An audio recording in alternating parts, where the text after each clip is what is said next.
It is not improbable that a few farther steps in phrenological science will lead to a belief in the existence, if not to the actual discovery and location of an organ of analysis. If this power, which may be described although not defined as the capacity for resolving thought into its elements, be not in fact an essential portion of what late philosophers term ideality, then there are indeed many good reasons for supposing it a primitive faculty. That it may be a constituent of ideality is here suggested in opposition to the vulgar dictum, founded however upon the assumptions of grave authority, that the calculating and discriminating powers, causality and comparison, are at variance with the imaginative, that the three, in short, can hardly coexist. But although thus opposed to received opinion, the idea will not appear ill-founded when we observe that the processes of invention or creation are strictly akin with the processes of resolution, the former being nearly, if not absolutely, the latter conversed. It cannot be doubted that the mental features discoursed of as the analytical are in themselves but little susceptible of analysis. We appreciate them only in their effects. We know of them, among other things, that they are always to their possessor, when inordinately possessed, a source of the liveliest enjoyment. As the strong man exults in his physical ability, delighting in such exercises as call his muscles into action, so glories the analyst in that moral activity which disentangles. He derives pleasure from even the most trivial occupations, bringing his talent into play. He is fond of enigmas, of conundrums, of hieroglyphics, exhibiting in his solutions of each and all a degree of acumen which appears to the ordinary apprehension preternatural. His results, brought about by the very soul and essence of method, have, in truth, the whole air of intuition. The faculty in question is possibly much invigorated by mathematical study, and especially by that highest branch of it which unjustly and merely on account of its retrograde operations has been called as if par excellence analysis. Yet to calculate is not in itself to analyze. A chess player, for example, does the one without effort at the other. It follows that the game of chess in its effects upon mental character is greatly misunderstood. I'm not now writing a treatise, but simply prefacing a somewhat peculiar narrative by observations very much at random. I will therefore take occasion to assert that the higher powers of the reflective intellect are more decidedly and more usefully taxed by the unostentatious game of draughts than by all the elaborate frivolity of chess. In this latter, where the pieces have different and bizarre motions with various and variable values, that which is only complex is mistaken, a not unusual error, for that which is profound. The attention is here called powerfully into play. If it flag for an instant, an oversight is committed resulting in injury or defeat. The possible moves being not only manifold but involute, the chances of such oversights are multiplied. And in 9 cases out of 10 it is the more concentrative rather than the more acute player who conquers. In drafts, on the contrary, where the moves are unique and have but little variation, the probabilities of inadvertence are diminished, and the mere attention being left comparatively unemployed, what advantages are obtained by either party are obtained by superior acumen. To be less abstract, let us suppose a game of draughts where the pieces are reduced to 4 kings and where, of course, no oversight is to be expected. It is obvious that here the victory can be decided, the players being at all equal, only by some recherche movement, the result of some strong exertion of the intellect. Deprived of ordinary resources, the analyst throws himself into the spirit of his opponent, identifies himself therewith, and not unfrequently sees thus, at a glance, the sole methods, sometimes indeed absurdly simple ones, by which he may seduce into miscalculation or hurry into error. Whist has long been noted for its influence upon what are termed the calculating powers, and men of the highest order of intellect have been known to take an apparently unaccountable delight in it, while eschewing chess as frivolous.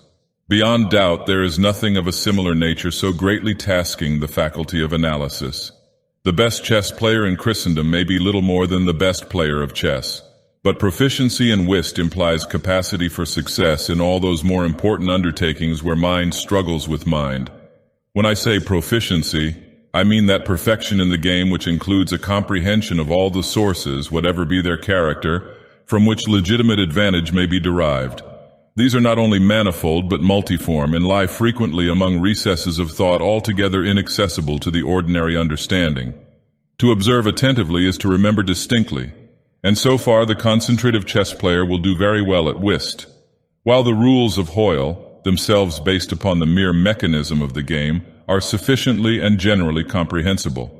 Thus, to have a retentive memory and to proceed by the book are points commonly regarded as the sum total of good playing. But it is in matters beyond the limits of mere rule where the skill of the analyst is evinced. He makes in silence a host of observations and inferences. So perhaps do his companions, and the difference in the extent of the information obtained lies not so much in the falsity of the inference as in the quality of the observation.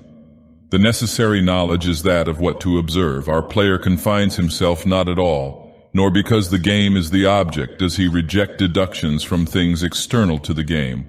He examines the countenance of his partner, comparing it carefully with that of each of his opponents. He considers the mode of assorting the cards in each hand, often counting trump by trump and honor by honor through the glances bestowed by their holders upon each.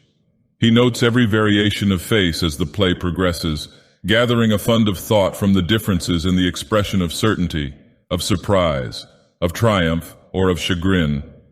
From the manner of gathering up a trick, he judges whether the person taking it can make another in the suit.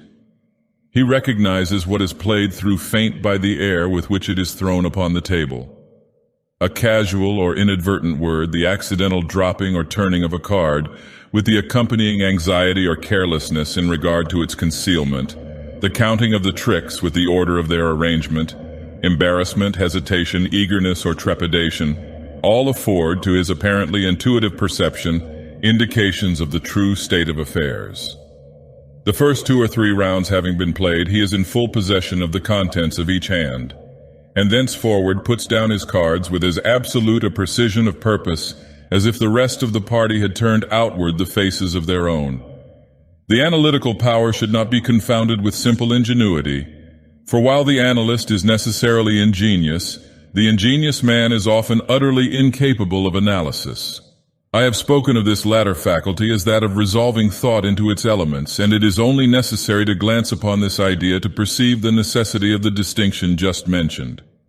The constructive or combining power by which ingenuity is usually manifested, and to which the phrenologists, I believe erroneously, have assigned a separate organ, supposing it a primitive faculty, has been so frequently seen in those whose intellect bordered otherwise upon idiocy as to have attracted general observation among writers on morals.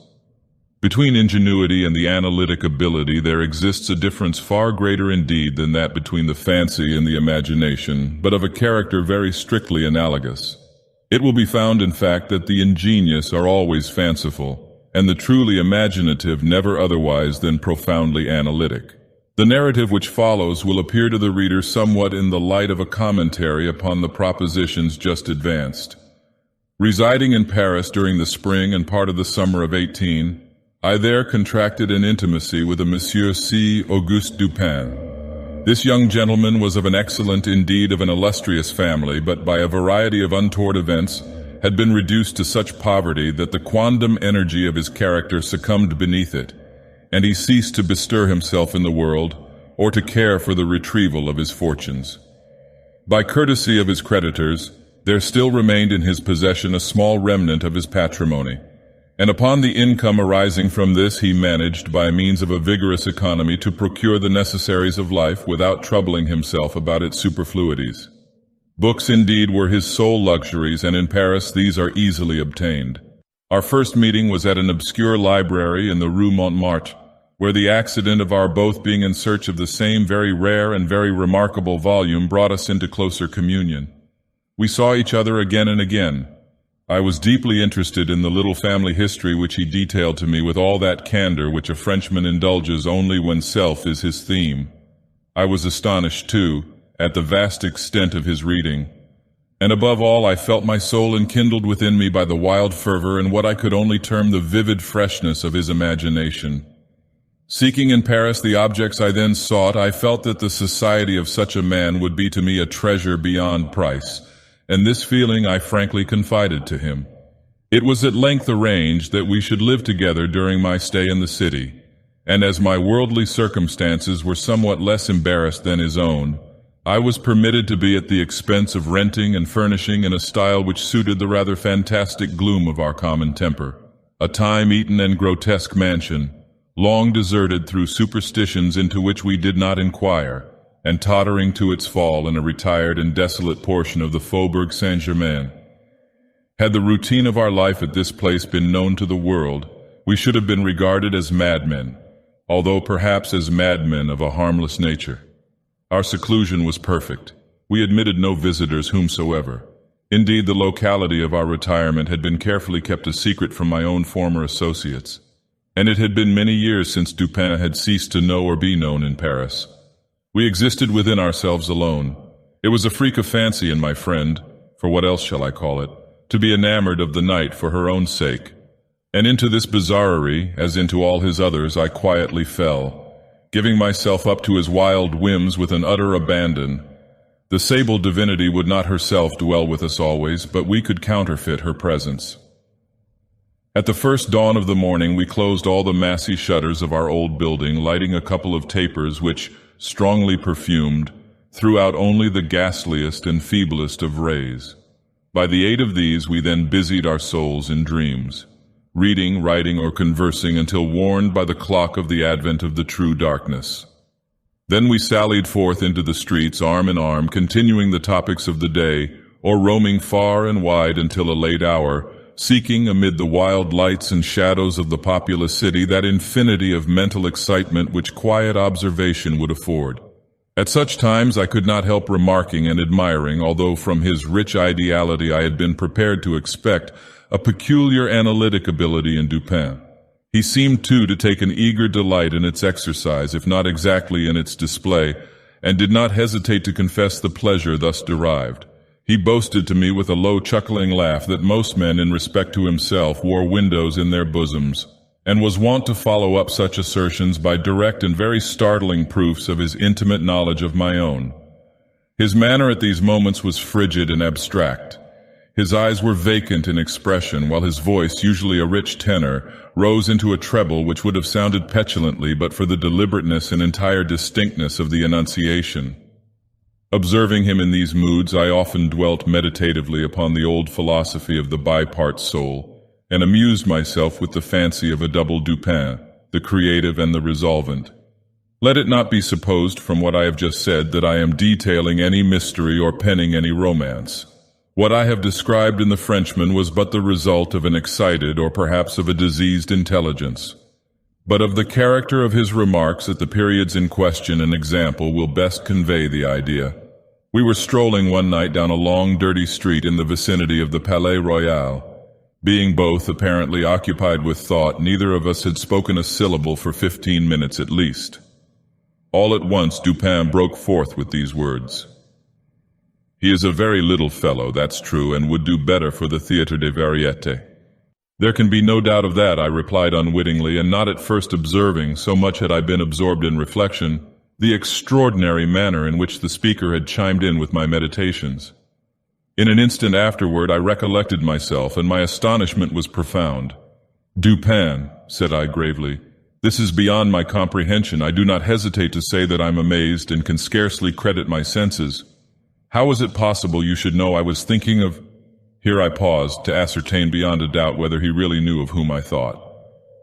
"Of Chantilly," said he. "Why do you pause? You were remarking to yourself that his diminutive figure unfitted him for tragedy." This was precisely what had formed the subject of my reflections. Chantilly was a quondam cobbler of the Rue Saint-Denis who, becoming stage-mad, had attempted the role of Xerxes in Crébillon's tragedy so-called, and been notoriously pasquinated for his pains. "Tell me, for God's sake," I exclaimed, "the method, if method there be, by which you have been enabled to fathom my soul in this matter." In fact, I was even more startled than I would have been willing to express.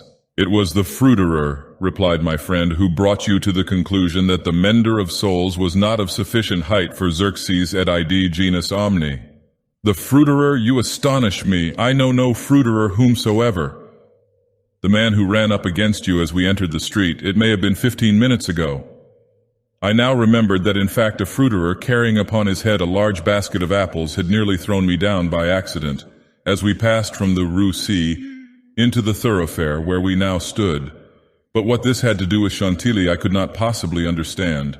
There was not a particle of charlatanerie about Dupin. "I will explain," he said, "and that you may comprehend all clearly, we will first retrace the course of your meditations from the moment in which I spoke to you until that of the rencontre with the fruiterer in question. The larger links of the chain run thus: Chantilly, Orion, Dr. Nicole, Epicurus, stereotomy, the street stones, the fruiterer.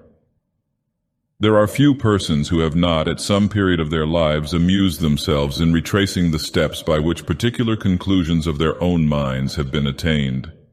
The occupation is often full of interest, and he who attempts it for the first time is astonished by the apparently illimitable distance and incoherence between the starting point and the goal. What then must have been my amazement when I heard the Frenchman speak what he had just spoken, and when I could not help acknowledging that he had spoken the truth. He continued, "We had been talking of horses, if I remember aright, just before leaving the Rue C. This was the last subject we discussed. As we crossed into this street, a fruiterer with a large basket upon his head, brushing quickly past us, thrust you upon a pile of paving stones collected at a spot where the causeway is undergoing repair. You stepped upon one of the loose fragments, slipped, slightly strained your ankle, appeared vexed or sulky, muttered a few words, turned to look at the pile, and then proceeded in silence. I was not particularly attentive to what you did, but observation has become with me of late a species of necessity. You kept your eyes upon the ground, glancing with a petulant expression at the holes and ruts in the pavement, so that I saw you were still thinking of the stones, until we reached the little alley called Lamartine, which has been paved by way of experiment with the overlapping and riveted blocks. Here your countenance brightened up, and perceiving your lips move, I could not doubt that you murmured to yourself the word stereotomic. You continued the same inaudible murmur, with a knit brow, as is the custom of a man tasking his memory, until I considered that you sought the Greek derivation of the word stereotomy. I knew that you could not find this without being brought to think of atomies, and thus of the theories of Epicurus. And as, when we discussed this subject not very long ago, I mentioned to you how singularly, yet with how little notice, the vague guesses of that noble Greek had met with confirmation in the late nebular cosmogony, I felt that you could not avoid casting your eyes upward to the great nebula in Orion, and I certainly expected that you would do so. You did look up, and I now was assured that I had correctly followed your steps. But in that bitter tirade upon Chantilly which appeared in yesterday's Musée, the satirist, making some disgraceful allusions to the cobbler's change of name upon assuming the buskin, quoted a very peculiar Latin line upon whose meaning we have often conversed. I mean the line, "Perdidit antiquum litera prima sonum." I had told you that this was in reference to Orion, formerly written Urian, and from certain pungencies connected with this explanation I was aware that you could not have forgotten it. It was clear, therefore, that you would not fail to combine the two ideas of Orion and Chantilly. That you did combine them I saw by the character of the smile which passed over your lips. You thought of the poor cobbler's immolation. So far you had been stooping in your gait, but now I saw you draw yourself up to your full height. I was then sure that you reflected upon the diminutive figure of Chantilly. At this point I interrupted your meditations to remark that as in fact he was a very little fellow, that Chantilly, he would do better at the Théâtre des Variétés. Not long after this we were looking over an evening edition of Le Tribunal when the following paragraphs arrested our attention. Extraordinary murders.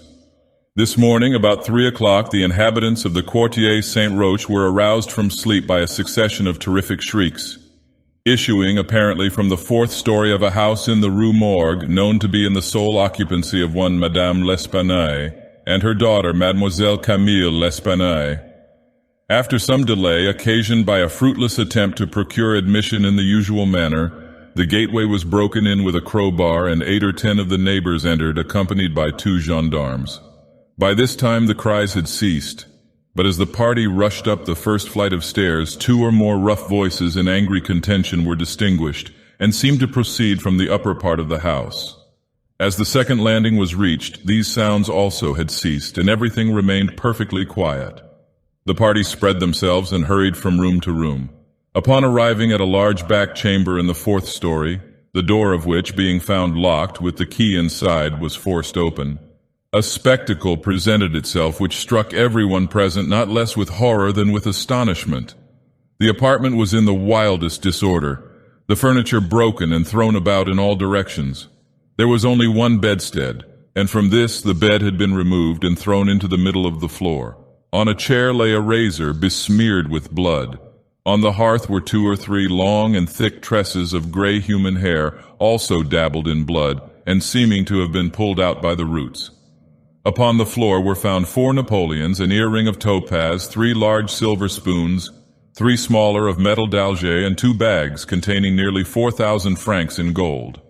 The drawers of a bureau which stood in one corner were open and had been apparently rifled, although many articles still remained in them.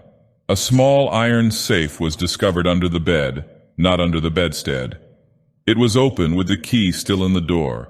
It had no contents beyond a few old letters and other papers of little consequence. Of Madame L'Espanaye no traces were here seen, but an unusual quantity of soot being observed in the fireplace, a search was made in the chimney, and, horrible to relate, the corpse of the daughter, head downward, was dragged therefrom, it having been thus forced up the narrow aperture for a considerable distance. The body was quite warm. Upon examining it, many excoriations were perceived, no doubt occasioned by the violence with which it had been thrust up and disengaged. Upon the face were many severe scratches, and upon the throat dark bruises and deep indentations of fingernails, as if the deceased had been throttled to death. After a thorough investigation of every portion of the house, without farther discovery, the party made its way into a small paved yard in the rear of the building, where lay the corpse of the old lady, with her throat so entirely cut that, upon an attempt to raise her, the head fell off and rolled to some distance.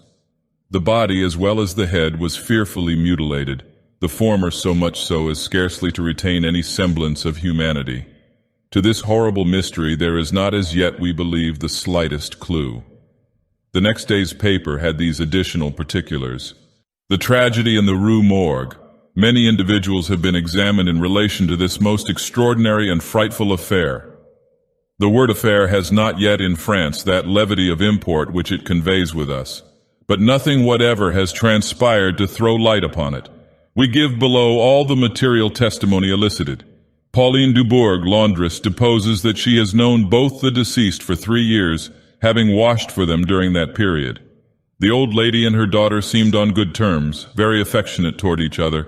They were excellent pay, could not speak in regard to their mode or means of living, believed that Madame L. told fortunes for a living, was reputed to have money put by, never met any persons in the house when she called for the clothes or took them home, was sure that they had no servant in employ. There appeared to be no furniture in any part of the building except in the 4th story. Pierre Moreau, tobacconist, deposes that he has been in the habit of selling small quantities of tobacco and snuff to Madame L'Espanaye for nearly 4 years. Was born in the neighborhood and has always resided there. The deceased and her daughter had occupied the house in which the corpses were found for more than 6 years. It was formerly occupied by a jeweler, who underlet the upper rooms to various persons. The house was the property of Madame L. She became dissatisfied with the abuse of the premises by her tenant, and moved into them herself, refusing to let any portion. The old lady was childish. Witness had seen the daughter some 5 or 6 times during the 6 years.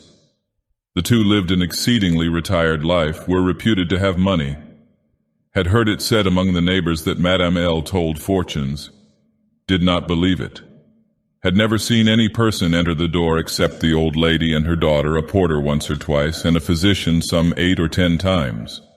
Many other persons, neighbors, gave evidence to the same effect.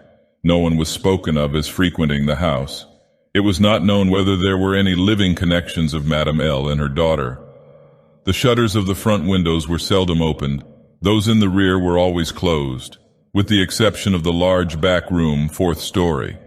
The house was a good house, not very old. Isidore Musset, gendarme, deposes that he was called to the house about 3 o'clock in the morning, and found some 20 or 30 persons at the gateway endeavoring to gain admittance. Forced it open at length with a bayonet, not with a crowbar. Had but little difficulty in getting it open on account of its being a double or folding gate, and bolted neither at bottom nor top. The shrieks were continued until the gate was forced, and then suddenly ceased. They seemed to be screams of some person or persons in great agony, were loud and drawn out, not short and quick. Witness led the way upstairs. Upon reaching the first landing, heard two voices in loud and angry contention.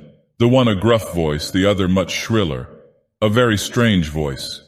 Could distinguish some words of the former, which was that of a Frenchman. Was positive that it was not a woman's voice. Could distinguish the words sacre and diable. The shrill voice was that of a foreigner. Could not be sure whether it was the voice of a man or of a woman. Could not make out what was said, but believed the language to be Spanish. The state of the room and of the bodies was described by this witness as we described them yesterday. Henri Duval, a neighbor and by trade a silversmith, deposes that he was one of the party who first entered the house. Corroborates the testimony of Musée in general. As soon as they forced an entrance, they reclosed the door to keep out the crowd, which collected very fast, notwithstanding the lateness of the hour. The shrill voice, this witness thinks, was that of an Italian. Was certain it was not French. Could not be sure that it was a man's voice. It might have been a woman's. Was not acquainted with the Italian language. Could not distinguish the words, but was convinced by the intonation that the speaker was an Italian. Knew Madame L. and her daughter. Had conversed with both frequently. Was sure that the shrill voice was not that of either of the deceased. Odenheimer, restaurateur. This witness volunteered his testimony. Not speaking French, was examined through an interpreter. Is a native of Amsterdam. Was passing the house at the time of the shrieks. They lasted for several minutes, probably 10. They were long and loud, very awful and distressing. Was one of those who entered the building. Corroborated the previous evidence in every respect but one. Was sure that the shrill voice was that of a man, of a Frenchman. Could not distinguish the words uttered. They were loud and quick, unequal, sometimes quick, sometimes deliberate. Spoken apparently in fear as well as in anger. The voice was harsh, not so much shrill as harsh. Could not call it a shrill voice. The gruff voice said repeatedly, Sacre, Diable, and once Mon Dieu. Jules Mignot, banker of the firm of Mignot et Fils, Rue de Lorraine, is the elder Mignot. Madame L'Espanaye had some property, had opened an account with his banking house in the spring of the year, 8 years previously, made frequent deposits in small sums, had checked for nothing until the third day before her death, when she took out in person the sum of 4,000 francs. This sum was paid in gold, and a clerk sent home with the money. Adolphe Lebon, clerk to Mignot et Fils, deposes that on the day in question, about noon, he accompanied Madame L'Espanaye to her residence with the 4,000 francs put up in 2 bags. Upon the door being opened, Mademoiselle L. appeared and took from his hands one of the bags, while the old lady relieved him of the other. He then bowed and departed. Did not see any person in the street at the time. It is a by-street, very lonely. William Bird, tailor, deposes that he was one of the party who entered the house. Is an Englishman. Has lived in Paris 2 years. Was one of the first to ascend the stairs. Heard the voices in contention. The gruff voice was that of a Frenchman. Could make out several words, but cannot now remember all. Heard distinctly Sacre and Mon Dieu. There was a sound at the moment as if of several persons struggling, a scraping and scuffling sound. The shrill voice was very loud and louder than the gruff one. Is sure that it was not the voice of an Englishman. Appeared to be that of a German. Might have been a woman's voice. Does not understand German. 4 of the above-named witnesses being recalled, deposed that the door of the chamber in which was found the body of Mademoiselle L. was locked on the inside when the party reached it. Everything was perfectly silent. No groans or noises of any kind. Upon forcing the door, no person was seen. The windows, both of the back and front room, were down and firmly fastened from within. A door between the 2 rooms was closed, but not locked. The door leading from the front room into the passage was locked with the key on the inside. A small room in the front of the house on the 4th story, at the head of the passage, was open, the door being ajar. This room was crowded with old beds, boxes, and so forth. These were carefully removed and searched. There was not an inch of any portion of the house which was not carefully searched. Sweeps were sent up and down the chimneys. The house was a 4-story one with garrets, mansards. A trapdoor on the roof was nailed down very securely. Did not appear to have been opened for years. The time elapsing between the hearing of the voices in contention and the breaking open of the room door was variously stated by the witnesses. Some made it as short as 3 minutes, some as long as 5. The door was opened with difficulty. Alfonso Garcia, undertaker, deposes that he resides in the Rue Morgue, is a native of Spain, was one of the party who entered the house, did not proceed upstairs, is nervous and was apprehensive of the consequences of agitation, heard the voices in contention. The gruff voice was that of a Frenchman, could not distinguish what was said. The shrill voice was that of an Englishman, is sure of this, does not understand the English language but judges by the intonation. Alberto Montani, confectioner, deposes that he was among the first to ascend the stairs, heard the voices in question. The gruff voice was that of a Frenchman, distinguished several words.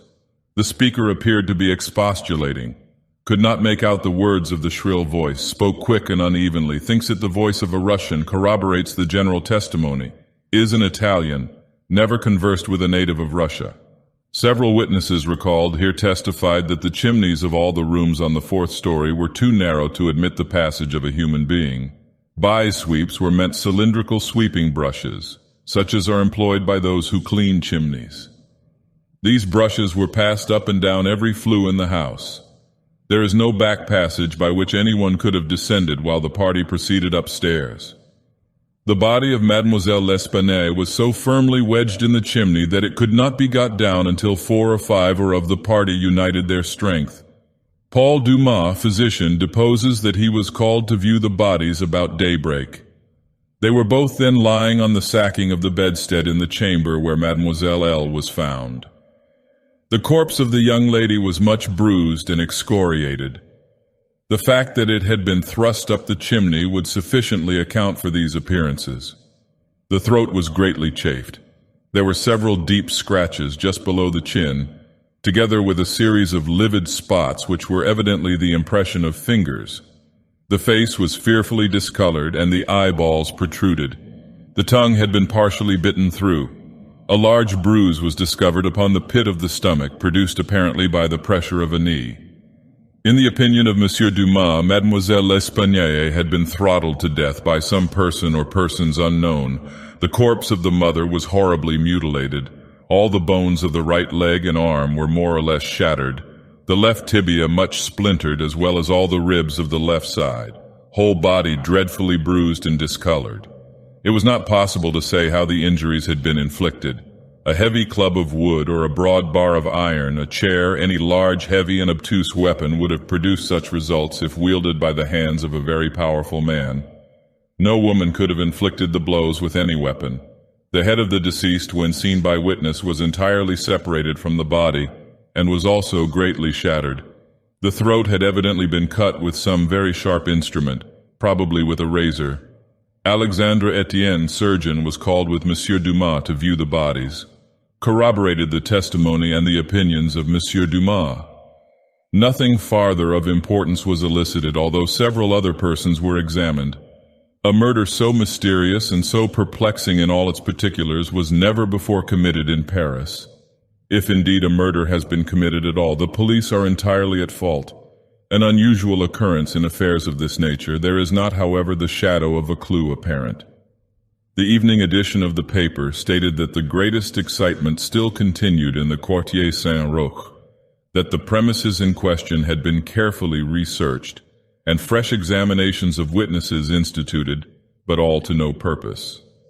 A postscript, however, mentioned that Adolphe Le Bon had been arrested and imprisoned, although nothing appeared to criminate him beyond the facts already detailed.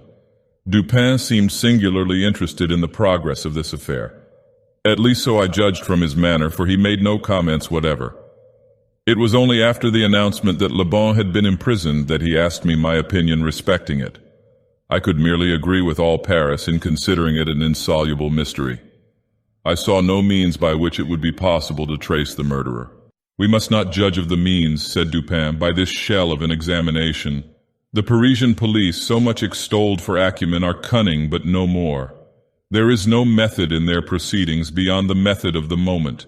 They make a vast parade of measures, but not unfrequently these are so illy adapted to the objects proposed, as to put us in mind of Monsieur Jourdain's calling for his robe de chambre, pour mieux entendre la musique. The results attained by them are not unfrequently surprising, but for the most part are brought about by simple diligence and activity. When these qualities are unavailing, their schemes fail. Vidocq, for example, was a good guesser and a persevering man. But without educated thought, he erred continually by the very intensity of his investigations. He impaired his vision by holding the object too close. He might see perhaps 1 or 2 points with unusual clearness, but in so doing he necessarily lost sight of the matter as a whole.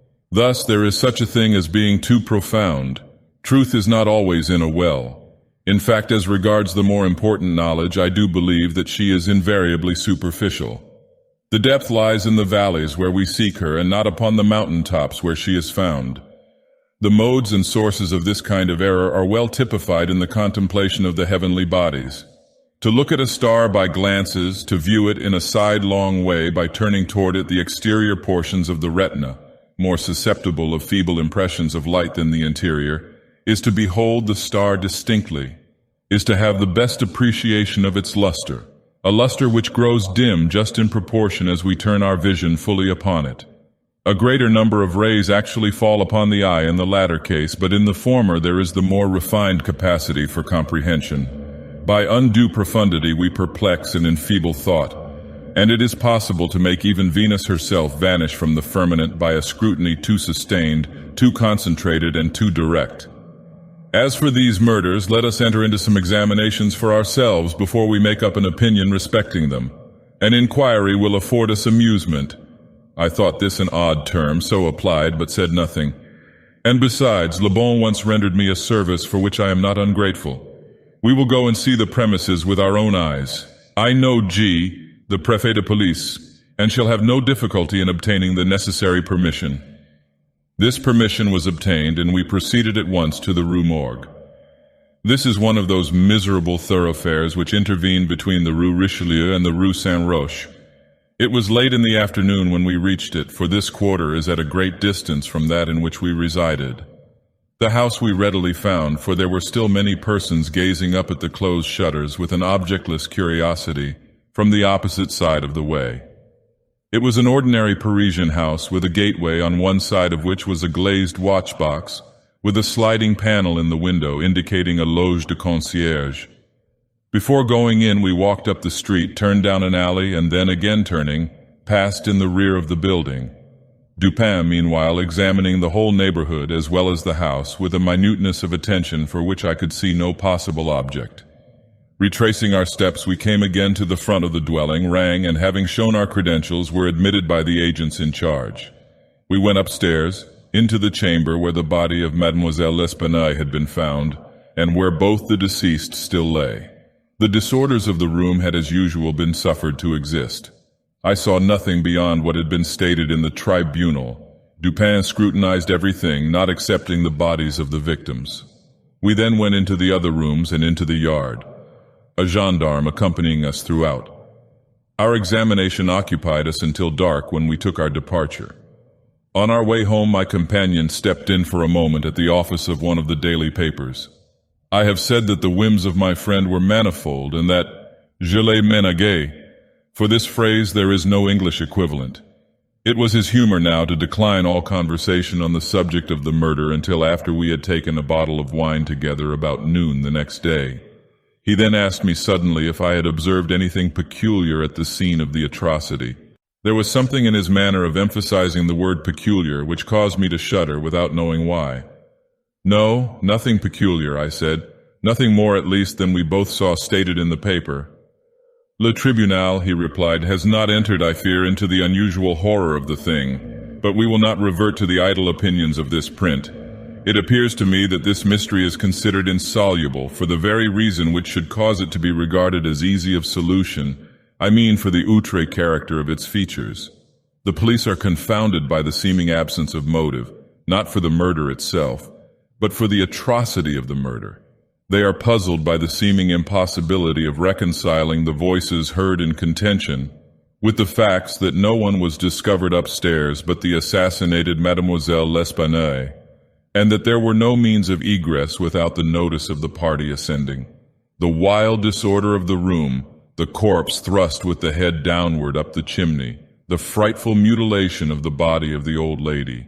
These considerations, with those just mentioned and others which I need not mention, have sufficed to paralyze the powers by putting completely at fault the boasted acumen of the government agents. They have fallen into the gross but common error of confounding the unusual with the abstruse. But it is by these deviations from the plane of the ordinary that reason feels its way, if at all, in its search after the true. In investigation such as we are now pursuing, it should not be so much asked what has occurred, as what has occurred which has never occurred before. In fact, the facility with which I shall arrive, or have arrived, at the solution of this mystery is in exact ratio with its apparent insolubility in the eyes of the police. I stared at the speaker in mute astonishment. He continued, "I am now awaiting," continued he, looking toward the door of our apartment, "I am now awaiting a person who, although perhaps not the perpetrator of these butcheries, must have been in some measure implicated in their perpetration. Of the worst portion of the crimes committed, it is probable that he is innocent. I hope that I am right in this supposition, for upon it I build my expectation of reading the entire riddle. I look for the man here, in this room, every moment. It is true that he may not arrive, but the probability is that he will. Should he come, it will be necessary to detain him. Here are pistols, and we both know how to use them when occasion demands their use." I took the pistols, scarcely knowing what I did or believing what I heard, while Dupin went on, very much as if in a soliloquy. I have already spoken of his abstract manner at such times. His discourse was addressed to myself, but his voice, although by no means loud, had that intonation which is commonly employed in speaking to someone at a great distance. His eyes, vacant in expression, regarded only the wall. That the voices heard in contention, he said, by the party upon the stairs were not the voices of the women themselves, was fully proved by the evidence. This relieves us of all doubt upon the question whether the old lady could have first destroyed the daughter and afterward have committed suicide. I speak of this point chiefly for the sake of method, for the strength of Madame L'Espanaye would have been utterly unequal to the task of thrusting her daughter's corpse up the chimney as it was found, and the nature of the wounds upon her own person entirely preclude the idea of self-destruction. Murder, then, has been committed by some third party, and the voices of this third party were those heard in contention. Let me now advert not to the whole testimony respecting these voices, but to what was peculiar in that testimony. Did you observe anything peculiar about it? I remarked that, while all the witnesses agreed in supposing the gruff voice to be that of a Frenchman, there was much disagreement in regard to the shrill, or as one individual termed it, the harsh voice. That was the evidence itself, said Dupin, but it was not the peculiarity of the evidence. You have observed nothing distinctive. Re-employing my own words, I may say that you have pointed out no prominence above the plane of the ordinary, by which reason may feel her way. Yet there was something to be pointed out. The witnesses, as you remark, agreed about the gruff voice. They were here unanimous. But in regard to the shrill voice, the peculiarity is, not that they disagreed, but that while an Italian, an Englishman, a Spaniard, a Hollander, and a Frenchman attempted to describe it, each one spoke of it as that of a foreigner. Each is sure that it was not the voice of one of his own countrymen. Each likens it, not to the voice of an individual of any nation with whose language he is conversant, but the converse. The Frenchman supposes it the voice of a Spaniard, and might have distinguished some words had he been acquainted with the Spanish. The Dutchman maintains it to have been that of a Frenchman, but we find it stated that, not understanding French, this witness was examined through an interpreter. The Englishman thinks it the voice of a German and does not understand German. The Spaniard is sure that it was that of an Englishman, but judges by the intonation altogether, as he has no knowledge of the English. The Italian believes it the voice of a Russian, but has never conversed with a native of Russia. A second Frenchman differs, moreover, with the first, and is positive that the voice is that of an Italian, but not being cognizant of that tongue is like the Spaniard, convinced by the intonation. Now, how strangely unusual must that voice have really been, about which such testimony as this could have been elicited, in whose tones even denizens of the 5 great divisions of Europe could recognize nothing familiar. You will say that it might have been the voice of an Asiatic, of an African. Neither Asiatics nor Africans abound in Paris, but without denying the inference, I will just now merely call your attention to 3 points which have relation to this topic. The voice is termed by one witness harsh rather than shrill. It is represented by 2 others to have been quick and unequal. No words, no sounds resembling words, were by any witness mentioned as distinguishable. I know not, continued Dupin, what impression I may have made so far upon your own understanding, but I do not hesitate to say that legitimate deductions even from this portion of the testimony, the portion respecting the gruff and shrill voices, are in themselves sufficient to engender a suspicion which should bias or give direction to all farther progress in the investigation of the mystery. I said legitimate deductions, but my meaning is not thus fully expressed. I designed to imply that the deductions were the sole proper ones, and that the suspicion arose inevitably from them as the single result. What the suspicion is, however, I will not say just yet. I merely wish you to bear in mind that with myself it was sufficiently forcible to give a definite form, a certain tendency, to my inquiries in the chamber. Let us now transport ourselves in fancy to that chamber. What shall we first seek here? The means of egress employed by the murderers. It is not too much to say that we neither of us believe in preternatural events. Madame and Mademoiselle L'Espanaye were not destroyed by spirits. The doers of the dark deed were material and escaped materially. Then how? Fortunately, there is but one mode of reasoning upon the point, and that mode must lead us to a definite decision. Let us examine, each by each, the possible means of egress. It is clear that the assassins were in the room where Mademoiselle L'Espanaye was found, or at least in the room adjoining when the party ascended the stairs. It is then only from these 2 apartments that we have to seek for issues. The police have laid bare the floors, the ceilings, and the masonry of the walls in every direction. No secret issues could have escaped their vigilance. But not trusting to their eyes, I examined with my own. There were, then, no secret issues. Both doors leading from the rooms into the passage were securely locked with the keys inside. Let us turn to the chimneys.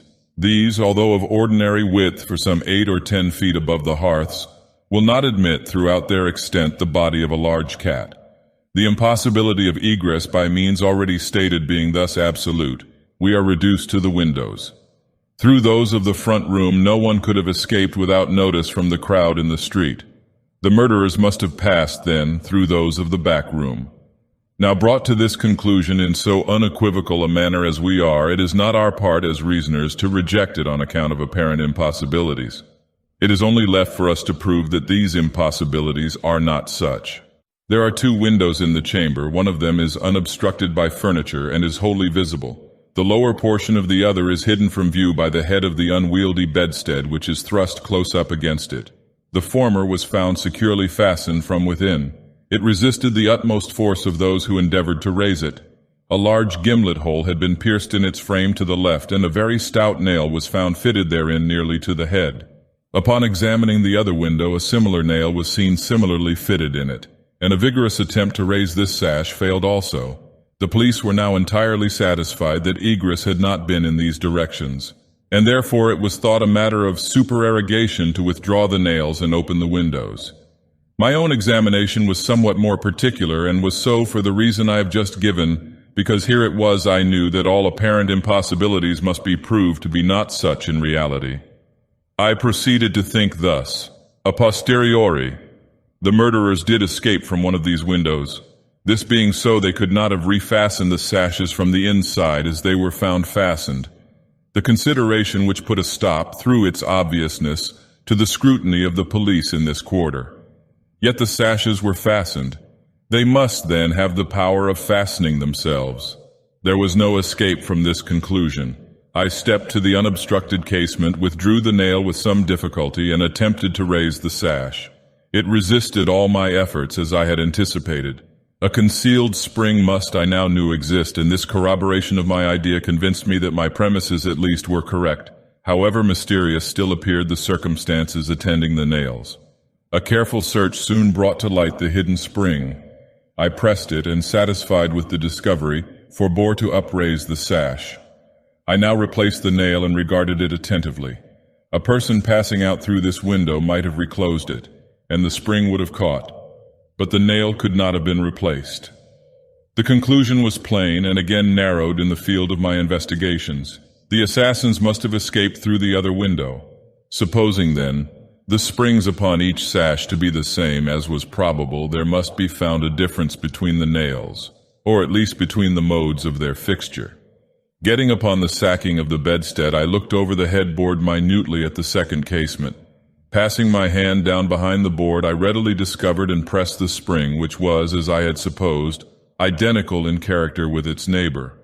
I now looked at the nail.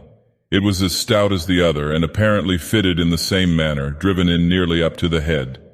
You will say that I was puzzled, but if you think so, you must have misunderstood the nature of the inductions. To use a sporting phrase, I had not been once at fault. The scent had never for an instant been lost. There was no flaw in any link of the chain. I had traced the secret to its ultimate result, and that result was the nail. It had, I say, in every respect the appearance of its fellow in the other window. But this fact was an absolute nullity, conclusive as it might seem to be, when compared with the consideration that here at this point terminated the clue. There must be something wrong, I said, about the nail. I touched it, and the head, with about the eighth of an inch of the shank, came off in my fingers. The rest of the shank was in the gimlet hole where it had been broken off. The fracture was an old one, for its edges were encrusted with rust, and had apparently been accomplished by the blow of a hammer, which had partially embedded in the top of the bottom sash, the head portion of the nail. I now carefully replaced this head portion in the indentation whence I had taken it, and the resemblance to a perfect nail was complete. I gently raised the sash for a few inches, the head went up with it, remaining firm in its bed. I closed the window, and the semblance of the whole nail was again perfect. The riddle so far was now unriddled. The assassins had escaped through the window which looked upon the bed. Dropping of its own accord upon their exit, or perhaps purposely closed by them, it had become fastened by the spring. And it was the retention of this spring which had been mistaken by the police for that of the nail. Farther inquiry being thus considered unnecessary. The next question is that of the mode of descent. Upon this point I had been satisfied in my walk with you around the building. About 5.5 feet from the casement in question there ran a lightning rod. From this rod it would have been impossible for anyone to reach the window itself, to say nothing of entering it. I observed, however, that the shutters of the fourth story were of the peculiar kind called by Parisian carpenters ferrades, a kind rarely employed at the present day but frequently seen upon very old mansions at Lyon and Bordeaux. They are in the form of an ordinary door, a single, not a folding door, except that the lower half is latticed or worked in open trellis, thus affording an excellent hold for the hands. In the present instance, these shutters are fully 3.5 feet broad. When we saw them from the rear of the house, they were both about half open, that is to say, they stood off at right angles from the wall. It is probable that the police, as well as myself, examined the back of the tenement. But if so, in looking at these ferrades in the line of their breadth, as they must have done, they did not perceive this great breadth itself, or at all events failed to take it into due consideration. In fact, having once satisfied themselves that no egress could have been made in this quarter, they would naturally bestow here a very cursory examination. It was clear to me, however, that the shutter belonging to the window at the head of the bed would, if swung fully back to the wall, reach to within 2 feet of the lightning rod. It was also evident that by exertion of a very unusual degree of activity and courage, an entrance into the window from the rod might have been thus effected. By reaching to the distance of 2.5 feet, we now suppose the shutter open to its whole extent, a robber might have taken a firm grasp upon the trellis work. Letting go, then, his hold upon the rod, placing his feet firmly against the wall, and springing boldly from it, he might have swung the shutter so as to close it, and if we imagine the window open at the time, might even have swung himself into the room. I wish you to bear especially in mind that I have spoken of a very unusual degree of activity as requisite to success in so hazardous and so difficult a feat. It is my design to show you first that the thing might possibly have been accomplished. But secondly and chiefly, I wish to impress upon your understanding the very extraordinary, the almost preternatural character of that agility which could have accomplished it. You will say, no doubt, using the language of the law, that to make out my case I should rather undervalue, Then insist upon a full estimation of the activity required in this matter. This may be the practice in law, but it is not the usage of reason. My ultimate object is only the truth. My immediate purpose is to lead you to place in juxtaposition that very unusual activity of which I have just spoken, with that very peculiar shrill or harsh and unequal voice, about whose nationality no two persons could be found to agree, and in whose utterance no syllabification could be detected. At these words a vague and half-formed conception of the meaning of Dupin flitted over my mind. I seemed to be upon the verge of comprehension without power to comprehend, as men at times find themselves upon the brink of remembrance without being able in the end to remember. My friend went on with his discourse. "You will see," he said, "that I have shifted the question from the mode of egress to that of ingress. It was my design to convey the idea that both were effected in the same manner at the same point. Let us now revert in fancy to the interior of the room. Let us survey the appearances here. The drawers of the bureau, it is said, had been rifled, although many articles of apparel still remained within them. The conclusion here is absurd. It is a mere guess, a very silly one, and no more. How are we to know that the articles found in the drawers were not all these drawers had originally contained? Madame L'Espanaye and her daughter lived an exceedingly retired life, saw no company, seldom went out, had little use for numerous changes of habiliment. Those found were at least of as good quality as any likely to be possessed by these ladies. If a thief had taken any, why did he not take the best? Why did he not take all? In a word, why did he abandon 4,000 francs in gold to encumber himself with a bundle of linen? The gold was abandoned. Nearly the whole sum mentioned by Monsieur Mignot, the banker, was discovered in bags upon the floor. I wish you therefore to discard from your thoughts the blundering idea of motive engendered in the brains of the police by that portion of the evidence which speaks of money delivered at the door of the house. Coincidences 10 times as remarkable as this, the delivery of the money and murder committed within 3 days upon the party receiving it, happen to each and all of us every hour of our lives without attracting even a momentary notice. Coincidences in general are great stumbling blocks in the way of that class of thinkers who have been educated to know nothing and care less of the theory of probabilities, that theory to which the most glorious objects of human research are indebted for the most glorious of illustration. In the present instance, had the gold been gone, the fact of its delivery 3 days before would have formed something more than a coincidence. It would have been corroborative of this idea of motive. But under the real circumstances of the case, if we are to suppose gold the motive of this outrage, we must also imagine the perpetrator so vacillating an idiot as to have abandoned his gold and his motive together. Keeping now steadily in mind the points to which I have drawn your attention, that peculiar voice, that unusual agility, and that startling absence of motive in a murder so singularly atrocious as this, let us glance at the butchery itself. Here is a woman strangled to death by manual strength and thrust up a chimney head downward. Ordinary assassins employ no such modes of murder as this. Least of all do they thus dispose of the murdered. In the manner of thrusting the corpse up the chimney, you will admit that there was something excessively outré, something altogether irreconcilable with our common notions of human action, even when we suppose the actors the most depraved of men. Think, too, what must have been the degree of that strength which could have thrust the body up such an aperture so forcibly that the united vigor of several persons was found barely sufficient to drag it down.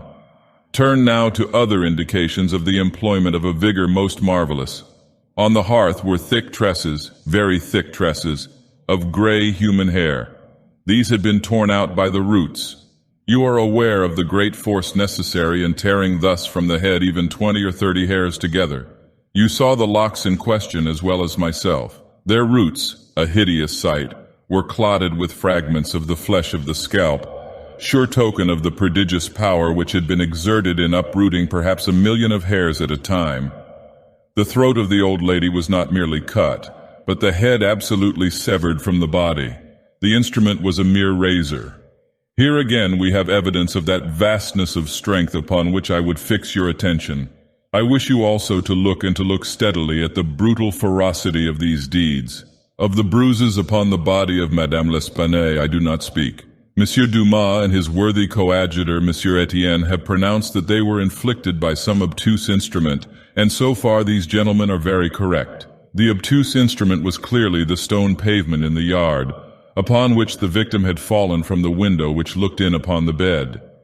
This idea, however simple it may now seem, escaped the police for the same reason that the breadth of the shutters escaped them, because by the affair of the nails, their perceptions had been hermetically sealed against the possibility of the windows having ever been opened at all. If now, in addition to all these things, you have properly reflected upon the odd disorder of the chamber, we have gone so far as to combine the ideas of a strength superhuman, an agility astounding, a ferocity brutal, a butchery without motive, a grotesquerie and horror absolutely alien from humanity, and a voice foreign in tone to the ears of men of many nations, and devoid of all distinct or intelligible syllabification. What result, then, has ensued? What impression have I made upon your fancy? I shuddered as Dupin asked me the question. A madman, I said, has done this deed. Some raving maniac escaped from a neighboring maison de sang. In some respects, he replied, your idea is not irrelevant. But the voices of madmen, even in their wildest paroxysms, are never found to tally with that peculiar voice heard upon the stairs. Madmen are of some nation, and their language, however incoherent in its words, has always the coherence of syllabification. Besides, the hair of a madman is not such hair as I now hold in my hand. I disentangled this little tuft from among the tresses remaining upon the head of Madame l'Espanaye. Tell me what you can make of it. Good God, I said, completely unnerved. This hair is most unusual. This is no human hair. I have not asserted that it was, said he. But before we decide upon this point, I wish you to glance at the little sketch which I have here traced upon this paper. It is a facsimile drawing of what has been described in one portion of the testimony as dark bruises and deep indentations of fingernails upon the throat of Mademoiselle l'Espanaye, and in another, by Messrs. Dumas and Etienne, as a series of livid spots, evidently the impression of fingers. You will perceive, continued my friend, spreading out the paper upon the table before us, you will perceive that this drawing gives the idea of a firm and fixed hold. There is no slipping apparent. Each finger has retained, possibly until the death of the victim, the fearful grasp by which it originally embedded itself. Attempt now to place all your fingers at one and the same time in the impressions as you see them. I made the attempt in vain. We are possibly not giving this matter a fair trial, he said. The paper is spread out upon a plane surface, but the human throat is cylindrical. Here is a billet of wood, the circumference of which is about that of the throat. Wrap the drawing around it and try the experiment again. I did so, but the difficulty was even more obvious than before. This, I said, is the mark of no human hand. Assuredly it is not, replied Dupin. Read now this passage from Cuvier. It was a minute anatomical and generally descriptive account of the large fulvous orang-outang of the East Indian Islands.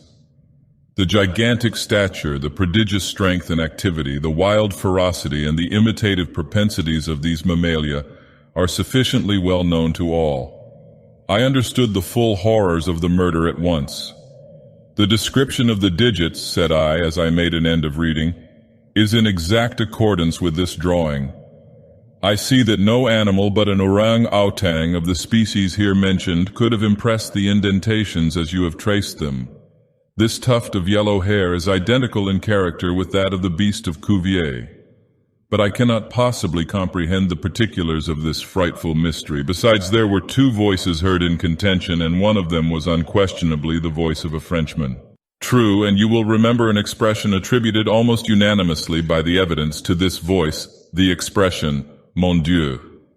This, under the circumstances, has been justly characterized by one of the witnesses, Montani the confectioner, as an expression of remonstrance or expostulation.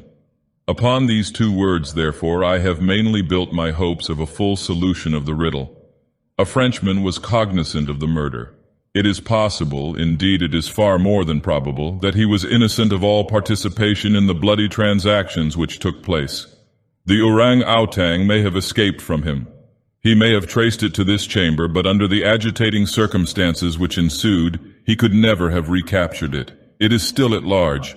I will not pursue these guesses, for I have no right to call them more than guesses.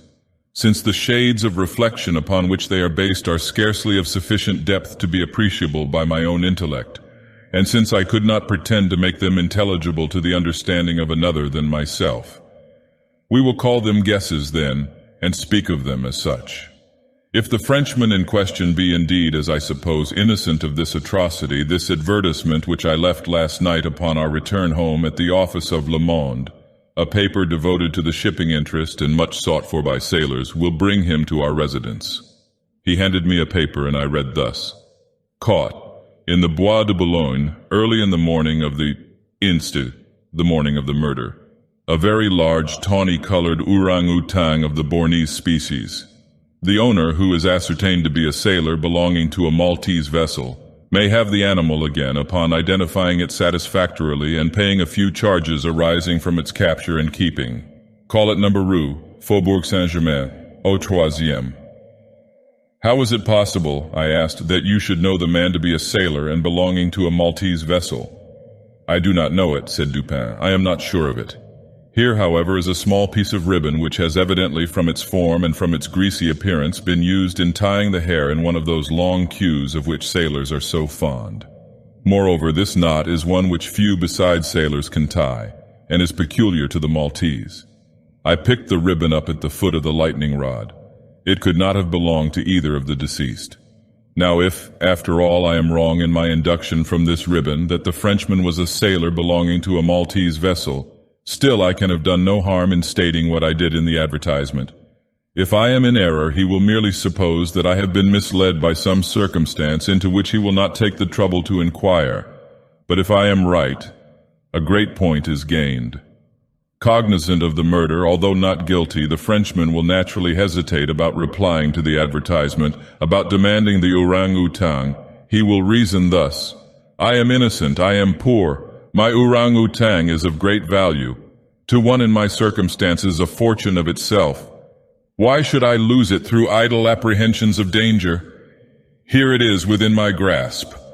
It was found in the Bois de Boulogne, at a vast distance from the scene of that butchery.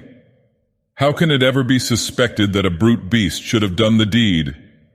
The police are at fault. They have failed to procure the slightest clue. Should they even trace the animal, it would be impossible to prove me cognizant of the murder, or to implicate me in guilt on account of that cognizance. Above all, I am known. The advertiser designates me as the possessor of the beast. I am not sure to what limit his knowledge may extend. Should I avoid claiming a property of so great a value, which it is known that I possess, I will render the animal at least liable to suspicion.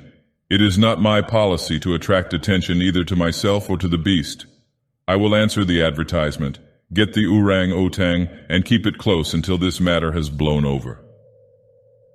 At this moment we heard a step upon the stairs. Be ready, said Dupin, with your pistols, but neither show them nor use them until at a signal from myself. The front door of the house had been left open, and the visitor had entered without ringing or rapping and advanced several steps upon the staircase. Now, however, he seemed to hesitate. Presently we heard him descending. Dupin was moving quickly to the door when we again heard him coming up.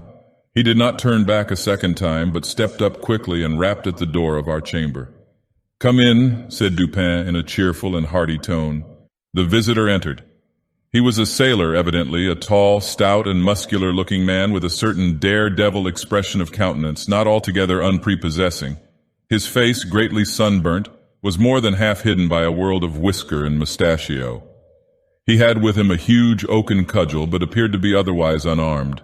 He bowed awkwardly and bade us good evening in French accents, which, although somewhat Neufchâtelish, were still sufficiently indicative of a Parisian origin. Sit down, my friend, said Dupin. I suppose you have called about the orang-outang. Upon my word, I almost envy you the possession of him. A remarkably fine and no doubt a very valuable animal. How old do you suppose him to be? The sailor drew a long breath with the air of a man relieved of some intolerable burden, and then replied in an assured tone, I have no way of telling, but he can't be more than 4 or 5 years old. Have you got him here? Oh no, we had no conveniences for keeping him here. He is at a livery stable in the Rue du Bourg just by. You can get him in the morning. Of course you are prepared to identify the property. To be sure I am, sir. I shall be sorry to part with him, said Dupin. "I don't mean that you should be at all this trouble for nothing, sir," said the man. "Couldn't expect it.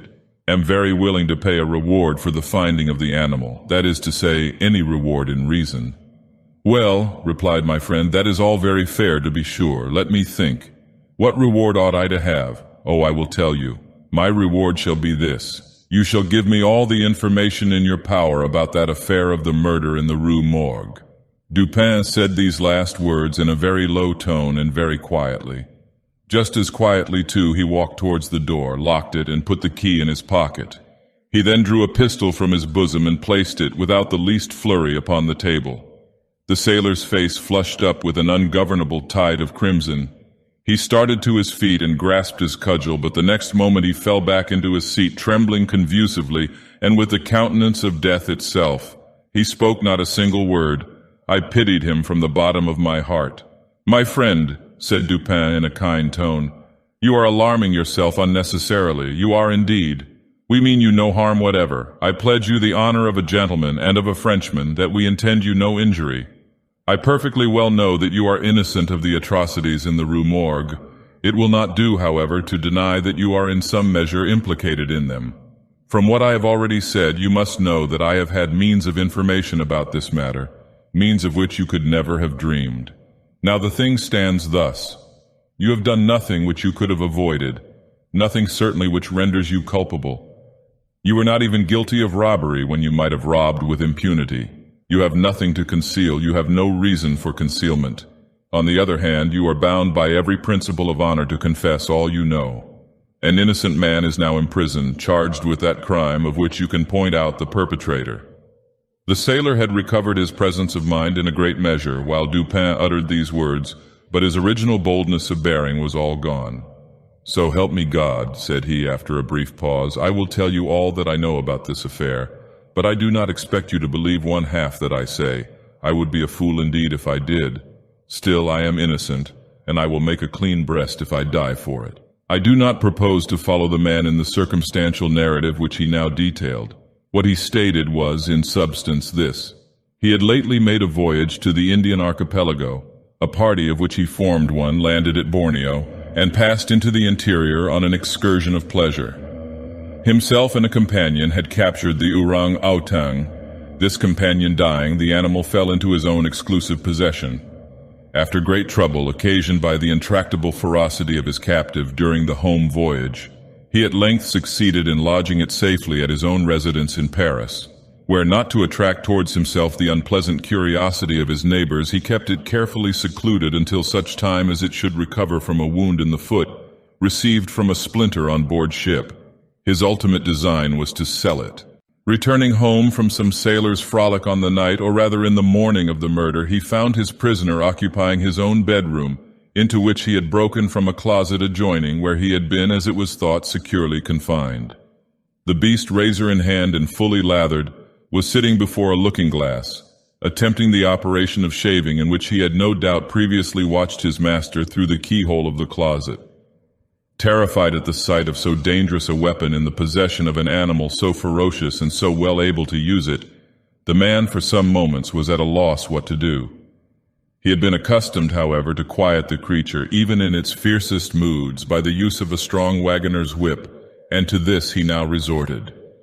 Upon sight of it, the orang-outang sprang at once through the door of the chamber, down the stairs, and thence through a window, unfortunately open into the street.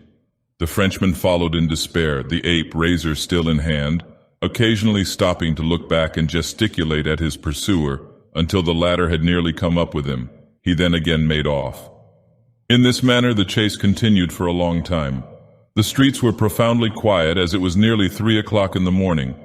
In passing down an alley in the rear of the Rue Morgue, the fugitive's attention was arrested by a light, the only one apparent except those of the town lamps, gleaming from the open window of Madame L'Espanaye's chamber in the 4th story of her house.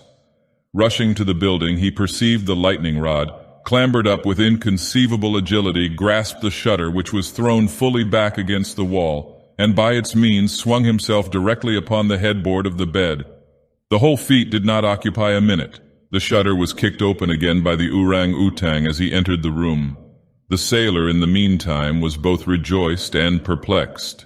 He had strong hopes of now recapturing the ape, as it could scarcely escape from the trap into which it had ventured, except by the rod where it might be intercepted as it came down. On the other hand, there was much cause for anxiety as to what the brute might do in the house. This latter reflection urged the man still to follow the fugitive. A lightning rod is ascended without difficulty, especially by a sailor, but when he had arrived as high as the window which lay far to his left, his career was stopped. The most that he could accomplish was to reach over so as to obtain a glimpse of the interior of the room. At this glimpse he nearly fell from his hold through excess of horror. Now it was that those hideous shrieks arose upon the night which had startled from slumber the inmates of the Rue Morgue. Madame L'Espanaye and her daughter, habited in their night clothes, had apparently been occupied in arranging some papers in the iron chest already mentioned, which had been wheeled into the middle of the room. It was open, and its contents lay beside it on the floor. Their backs must have been towards the window, and by the time elapsing between the screams and the ingress of the ape, it seems probable that he was not immediately perceived. The flapping to of the shutter would naturally have attributed to the wind. As the sailor looked in, the gigantic beast had seized Madame L'Espanaye by the hair, which was loose as she had been combing it, and was flourishing the razor about her face in imitation of the motions of a barber. The daughter lay prostrate and motionless. She had swooned.